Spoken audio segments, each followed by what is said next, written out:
Hello दोस्तों, तो स्वागत है आपका। और इस वीडियो में मैं आपसे डिस्कस करने जा रहा हूँ बीटा गामा फंक्शंस के अंदर कुछ और क्वेश्चंस। ठीक है, तो पहला क्वेश्चन आपके पास देखो क्या है। गामा 1/2 का स्क्वायर इज इक्वल टू क्या है आपके पास 4 × 0 to infinity into 0 to infinity e⁻x² + y² dx dy dx। ये आपको प्रूफ करना है। फर्स्ट क्वेश्चन आपके पास है, तो चलिए हम इसका सॉल्यूशन सबसे पहले डिस्कस करते हैं। ठीक है, तो इसके लिए सबसे पहले हम कैसे प्रूफ करेंगे। सबसे पहले हम लोग क्या करेंगे, गामा 1/2 की वैल्यू लिखेंगे। तो गामा 1/2 की वैल्यू क्या आएगी, 1/2 is equal to 0 to infinity limit e⁻x 1/2 -1 dx। आपको गामा फंक्शन याद होगा, तो गामा फंक्शन में क्या होता था, गामा n की वैल्यू क्या होती थी, 0 to infinity लिमिट रहती थी e⁻x सेम वही चीज मैंने क्या किया, गामा 1/2 की लानी थी तो n की जगह क्या लिख दिया 1/2। अब देखो हमको क्या करना है, यहाँ e⁻x² रहना चाहिए। तो e⁻x² हमको बनाना है, तो उसके लिए हमको क्या करना होगा कि जो x है, x को किसी दूसरे वेरिएबल में चेंज करना होगा, e⁻x² रहे या फिर e⁻y², ऐसा है ना। तो हमको क्या करना होगा, x को दूसरे वेरिएबल में चेंज करना होगा। तो हम देखो ऐसे कर सकते हैं ना, x⁻1/2 is equal to y। देखो आपके पास ये तो सिंपली लेट कर सकते हो ना, ये आपने लेट किया। ठीक है, अभी क्या इंप्लाई करेगा, dx। पहले तो आपको इसका डेरिवेटिव निकालना होगा, तो डेरिवेटिव्स निकाल लेते हैं।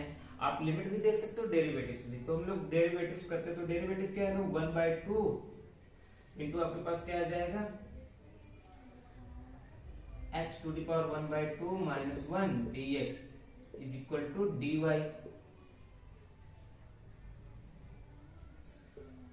implied that x⁻1/2 -1 dx is equal to 2 dy।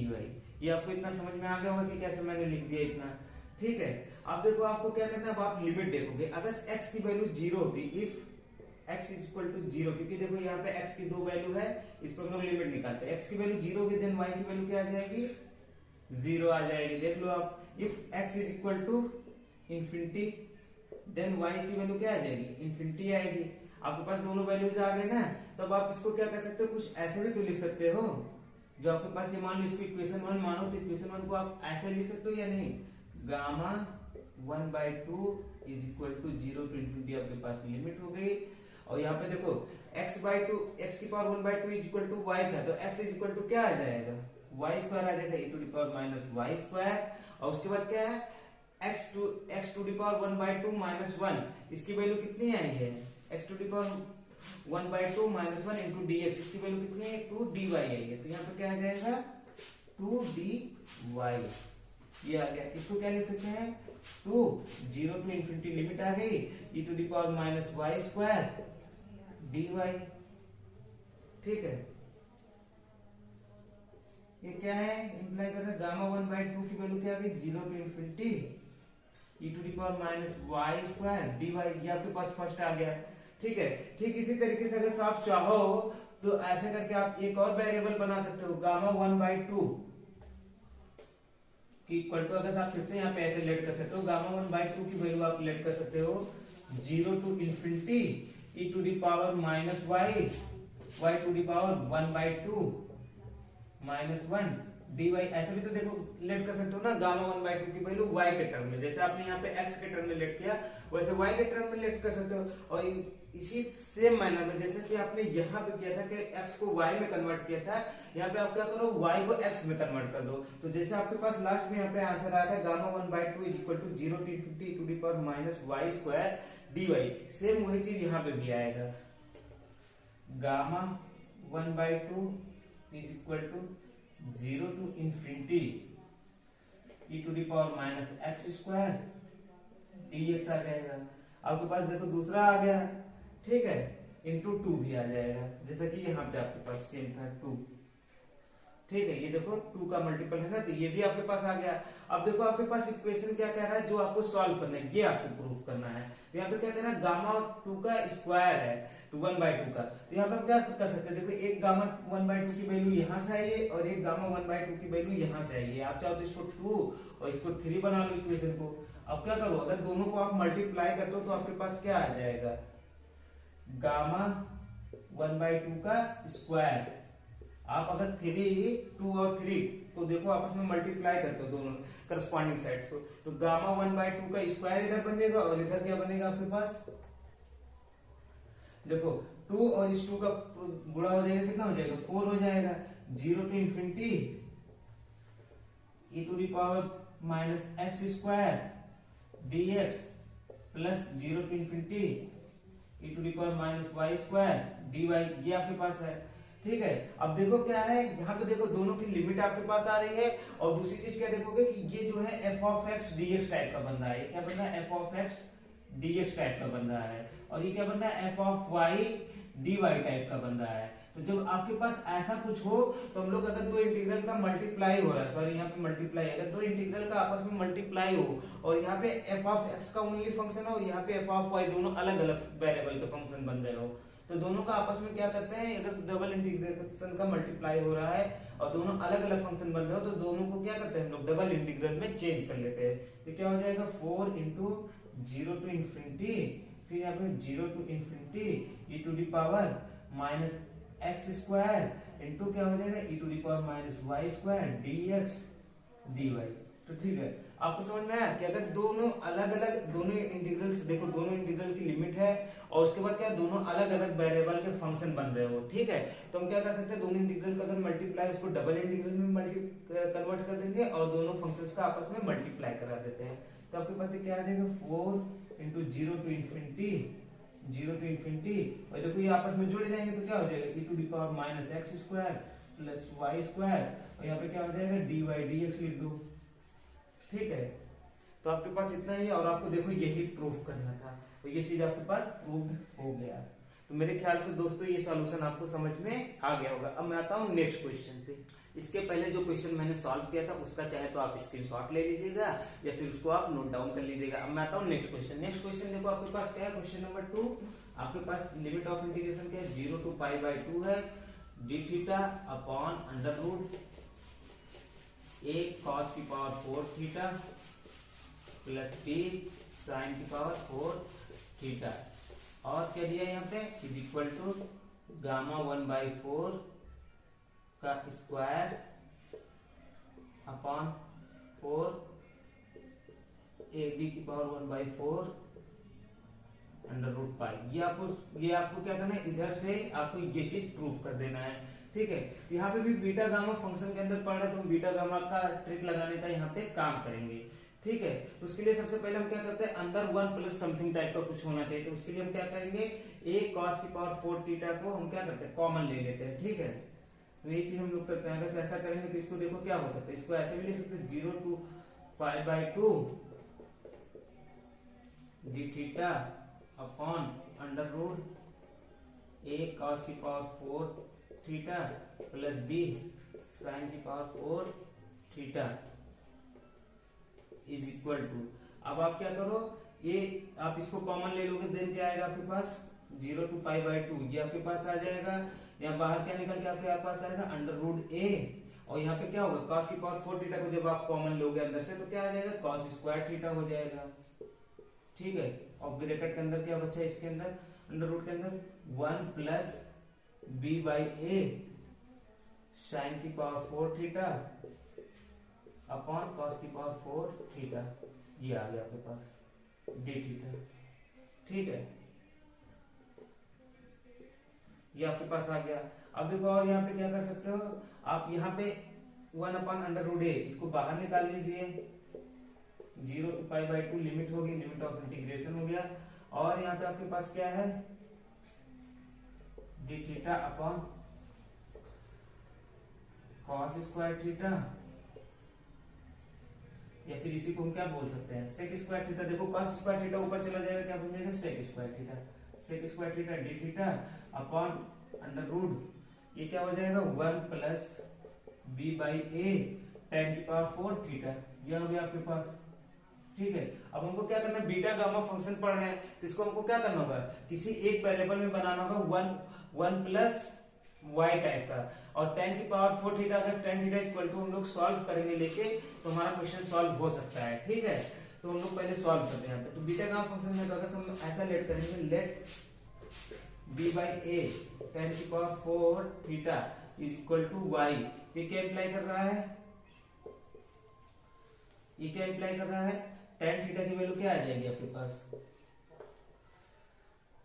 देखो ये b by a उधर जाएगा तो क्या हो जाएगा a by b, और y यहाँ पे रह ही जाएगा। उसके बाद क्या tan की पावर 4 थीटा था तो यहाँ पे आके क्या हो जाएगा 1/4 बन जाएगा, 1/4 इंटू वाई की पावर भी 1/4, ये भी आपके पास बन जाएगा। अब क्या करते हैं हम इसको डिफरेंशिएट कर देते हैं, क्योंकि हमको यहाँ पे क्या करता है डी थीटा की वैल्यू निकालनी रहती है ना, तो वही चीज हम लोग कर लेते हैं। तो देखो जब डिफरेंशिएट करेंगे तो क्या होगा, इधर ही कर लेते हैं, जब डिफरेंशिएट करेंगे तो tan थीटा का डिफरेंशिएशन क्या होता है sec square theta, d theta यहाँ बन जाएगा equal to a upon b whole to the power 1/4, ये तो रहेगा ही। और जब इसका डिफरेंशिएशन करेंगे y के रिस्पेक्ट में क्या आ जाएगा 1/4 y to the power 1/4 minus 1, ये हो जाएगा। ठीक है, जो डिफरेंशिएशन हम लोग करते हैं तो और क्या आ जाएगा आपके पास dy आ जाएगा। ठीक, इतना आपको समझ में आ गया होगा। अब हम लोग क्या कर सकते हैं, देखो हमको सेक स्क्वायर डी थीटा ये वैल्यू पता चल गई, ये इसके इक्वल हो जाएगी। ठीक है, और बाकी हमने tan स्क्वायर थीटा की वैल्यू निकाली। अब हमको लिमिट निकालने का काम करना होगा। लिमिट कैसे निकालेंगे, तो देखो क्या tan की power 4 theta is equal to y माना है। इफ देखो लिमिट के लिए क्या करना होगा, हम लोग यहाँ पे थीटा की वैल्यू रखेंगे दो बार, एक बार थीटा इक्वल टू 0, एक बार थीटा इक्वल टू π/2। अगर थीटा की वैल्यू 0 हो देन क्या होगा, ये क्या इम्प्लाई कर रहा है y इज इक्वल टू क्या आ जाएगा b/a tan की पावर 4 0, और tan 0 की वैल्यू क्या होती है 0 होती है, तो b/a into 0 equal to 0, imply that y की वैल्यू कितनी आ गई 0 आ गई। और if theta is equal to π/2 then y की वैल्यू क्या आएगी b/a into tan की पावर 4 π/2, और इसकी वैल्यू क्या होती है b/a into tan π/2 की वैल्यू कितनी होती है इंफिनिटी होती है, और पावर 4 है तो फिर से इंफिनिटी हो जाएगा, तो क्या हो गया infinity is equal to infinity, imply that y की वैल्यू कितनी आ गई इंफिनिटी आ गई। तो देखो आपके पास दो लिमिट आ गई, जब थीटा की वैल्यू 0 है देन आपके पास क्या है y की वैल्यू 0 है, जब थीटा की वैल्यू π/2 है देन थीटा y की वैल्यू क्या है इंफिनिटी है। ठीक है, आपको दो वैल्यू मिल गई हैं। अब सीधे सीधे आप क्या करो, अब आप यहाँ पे ले जाके लिमिट में पुट कर दो जो जो वैल्यूज आपने निकाला है। ठीक है, तो मैं यहाँ सॉल्व कर देता हूँ।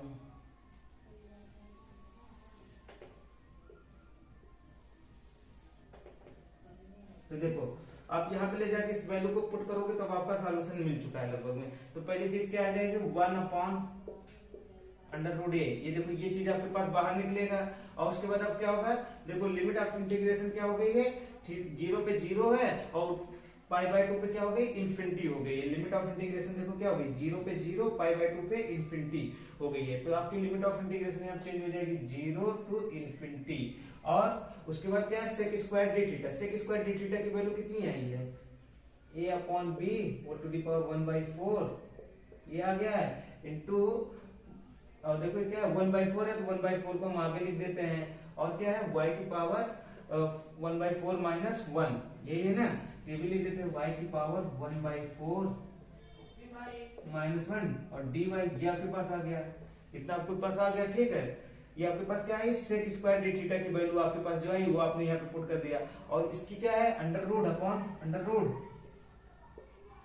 1 प्लस देखो tan की पावर b/a tan की पावर 4 थीटा की वैल्यू कितना आपने माना था y, तो देखो ये y बन गया। अभी देखो बीटा गामा फंक्शन में ट्रांसफॉर्म हो गया कि नहीं, इसी को देखो ऐसे लिख देते हैं 1/√a, ये आ गया आपके पास, जो कांस्टेंट उसको बाहर निकाल लेते हैं तो क्या हो जाएगा इनटू 1/4।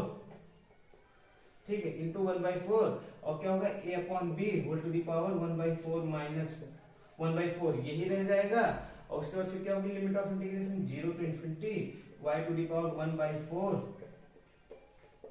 माइनस 1 पूरे का अपन √1 प्लस y dy। ठीक है, तो देखो ये आपके पास इतना आपने सॉल्व कर लिया, ये मेरे ख्याल से आपको समझ में आ गया होगा कि कैसे इतना सॉल्व हुआ है। यहाँ तक हो गया, बाकी नेक्स्ट क्या करते हैं इसके आगे डिस्कस करते हैं, उसके लिए हमको इसको थोड़ा इरेज करना होगा। तब तक के लिए आप चाहो तो इसका स्क्रीनशॉट ले लीजिए या इसको नोट डाउन कर लीजिए। ठीक है, तो इतना आपको समझ में आ गया। अब हम लोग क्या करते हैं, इतनी वैल्यू आपके पास समझ में आ गई है, तो इसी को देखो हम लोग यहाँ से देखो यहाँ से हम लोग इसको इक्वल क्या लिख सकते हैं 1/√a। देखो पहले 1/4 लिख लेते हैं जो आपके पास कांस्टेंट वैल्यू है, और देखो क्या है 1/√a, और 1/√a का मतलब क्या होगा, ये देखो ऊपर a की पावर 1/4 है, तो ये जाके इसमें क्या होगा, सब्ट्रैक्ट होने का काम करेगा, तो इसको ऐसे लिख सकते हैं ना, a की पावर 1/4 माइनस 1/2 अपॉन b की पावर 1/4, ये लिख लेंगे, क्योंकि देखो ये क्या है, ये जो 1/4 है वो a और b दोनों के पावर में है, तो a को हमने सेपरेट किया और b की पावर अलग सेपरेट किया, और नीचे a था √a था, तो क्या करेगा, ये डिवाइड कर रहा है, तो ऊपर की पावर में जाके माइनस होने का काम करेगा, इसलिए क्या हुआ, a की पावर 1/2 ये जाके 1/4 में से माइनस हो गया। ठीक, इतना आपके पास आ गया। आप क्या लिखते हैं, लिमिट ऑफ इंटीग्रेशन 0 to ∞, और ये क्या हो गया, देखो आपके पास क्या बचा है, y⁴ माइनस 1 अपॉन, देखो क्या है 1 प्लस y है, 1 प्लस y, इसका मतलब क्या है 1 प्लस y की पावर 1/2 है अंडर रहने का मतलब, इसको हम ऐसे भी तो लिख सकते हैं 1 प्लस y, इसी को ऐसे भी तो लिख सकते हैं 1 प्लस 4 प्लस 1 प्लस 4 1/4। देखो जो आपके पास 1 प्लस y की पावर अंडर रूट है मतलब 1/2 है, इसको हम ऐसे लिख सकते हैं कि नहीं, 1/4 प्लस 1/4 dy। ठीक है, इतना आपके पास सॉल्व हो गया है। अब हम लोग क्या करते हैं, यहाँ देखो आप इसको सॉल्व करोगे तो क्या आएगी वैल्यू 1/4, ये आपके पास आ गई, और क्या होगा a की पावर, देखो 1/4 में से 1/2 को जब आप सब्ट्रैक्ट करोगे तो क्या आएगा, a की पावर माइनस 1/4 आ जाएगा। ठीक है, आप सॉल्व करके देख लीजिएगा, 1/4 माइनस 1/2 इज इक्वल टू क्या आएगा, माइनस 1/4 आ जाएगा अपॉन b⁴ 1/4, ये आपके पास आ गया। ठीक है, और देखो इसकी वैल्यू क्या आएगी, देखो क्या है 0 to ∞ लिमिट है y⁴n-1 अपॉन 1 प्लस y की power m plus n dy, तो क्या है बीटा फंक्शन का काम कर रहा है, बीटा mn का, तो यहाँ पे m की वैल्यू कितनी 1 प्लस 1/4 और n की वैल्यू कितनी 1/4, तो क्या हो जाएगा b बीटा 1/4 1/4, ये आ गई आपके पास वैल्यू। ये देखो आपके पास क्या आ जाएगा 1/4, और ये देखो क्या है, अगर माइनस है तो ये नीचे आ जाएगा, और नीचे आया तो क्या हो जाएगा 1/a की पावर 1/4 इंटू b की पावर 1/4, और दोनों के एक साथ भी हम ले सकते हैं, तो क्या हो जाएगा a.b whole to the power 1/4, ये इतना आपके पास आ गया। और यहाँ क्या आ जाएगा, बीटा mn की वैल्यू लिख देते, तो बीटा mn की वैल्यू क्या आ जाएगी, gamma m into gamma n, पूरे का पास क्या होगा गामा m प्लस n, तो 1/4 प्लस 1/4, ये हो गया, इज इक्वल टू क्या आएगा आपके पास 1/4 1/ab whole to the power 1/4, ये आपके पास आ गया। और इसकी वैल्यू क्या आ जाएगी, देखो यहाँ पे क्या है गामा 1/4 इंटू गामा 1/4 है, तो क्या हो जाएगा गामा 1/4 का स्क्वायर, ये हो गया अपॉन, और ये क्या हो जाएगा गामा 1/4 प्लस गामा 1/4, इसकी वैल्यू क्या आ जाएगी गामा 1/2। तो अब आपका ये सॉल्व हो चुका है, इसकी वैल्यू फिर से लिख देते हैं 1/4 1/ab whole to the power 1/4 into क्या होगा गामा 1/4 का स्क्वायर, अब पूरे का मान क्या आ जाएगा गामा 1/2, गामा 1/2 की वैल्यू कितनी होती है √π। ठीक है, तो देखो आपको यही प्रूव करना था कि आपको ये इंटीग्रेशन लेके आपको यही दिखाना था 1/4 1/ab की पावर 1/4 इंटू गामा 1/4 का स्क्वायर अपॉन √π। देखो यही आपको प्रूव करना था, वो चीज मैंने प्रूव कर दिया। मेरे ख्याल से आपको ये सोल्यूशन समझ में आ गया होगा। तो अगर आप चैनल पे नए हो तो प्लीज चैनल को लाइक सब्सक्राइब एंड शेयर कर दीजिए। थैंक यू दोस्तों, जय हिंद, वंदे मातरम।